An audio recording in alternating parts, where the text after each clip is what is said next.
محمد بن القاسم تلميذ الإمام مالك، واحد قاله برضه يجادل كده، قال له الغنى حلال ولا حرام عم الشيخ؟ قال له تعالى، قال له إذا جاء يوم القيامة وجاء الحق والباطل أيكون الغناء مع الحق أم مع الباطل؟ فقال رجل يكون مع الباطل.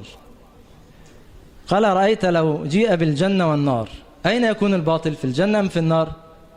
قال الباطل يكون في النار.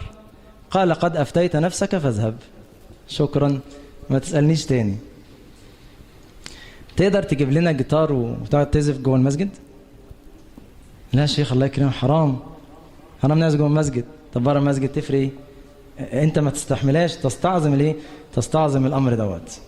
فاقوى دليل انت استفتي قلبك. والناس بيقول لك استفتي قلبك، لا استفتي قلبك بقى بكل المعايير اللي انا قلتها دي، هتطلع انك انت عندك يقين ان الاغاني ان الموسيقى دي حرام.